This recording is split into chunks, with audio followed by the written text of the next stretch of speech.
love. We hear that word all the time, but yet the world lacks real love so much that we are practically going to destroy each other if we don't learn to love. Take cover.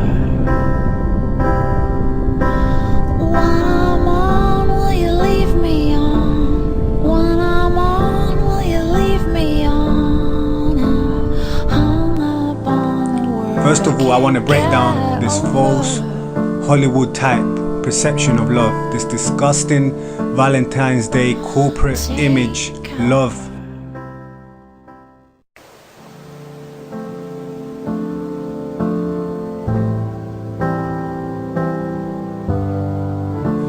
That has been falsely put in front of us to make us think that love, real love, is nothing more than a few hearts and shiny colors.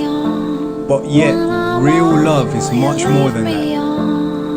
Real love is so powerful that when it comes to the world, it has the power to change the world.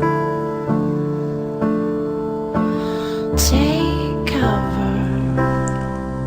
Real love is that beautiful feeling you have for those closest to you. For example, your family, your kids, that strong bonding, unifying feeling you have that you know you will do anything and everything for them.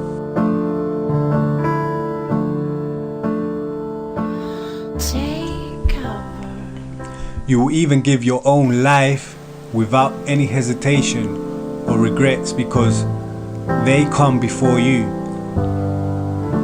The reason I say real love has the power to change the world is because imagine you felt that same kind of love for everybody else. Just imagine you felt that same love you have for your children, for your kids. You felt that same love for those millions of kids starving to death every day.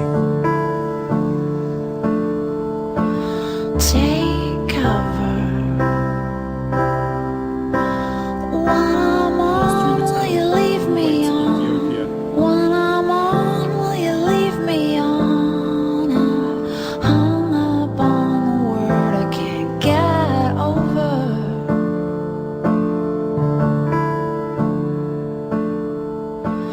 Take cover.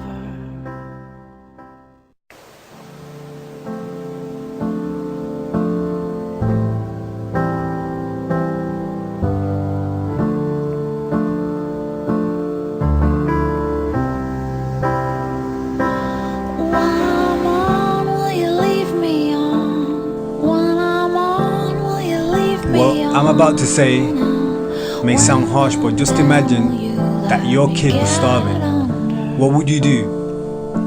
Would you just give a few pounds to charity and forget about it? Or would you personally do everything possible and impossible to help them, or her to help them? Now, if you imagine that there's an organization or planning and scheming by design preventing your child and others from access to food, what would you do? Would you not speak out against them? Would you not give your life to save them?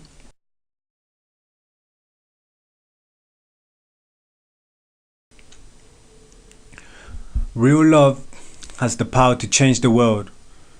When we feel the pain and suffering of others like it's our own pain and suffering, the world will change. Mother. Fine work, my boy. You've done it. You're a true hero.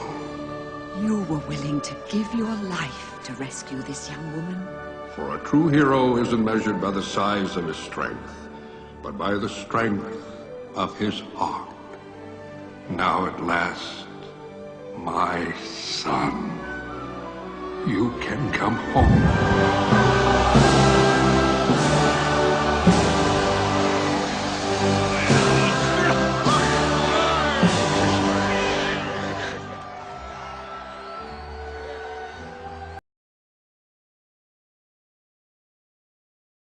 Its roots go way, way back in history, and they go back to the formation of a secret society, a secret organization that was created by Cecil Rhodes, very powerful and very wealthy individual.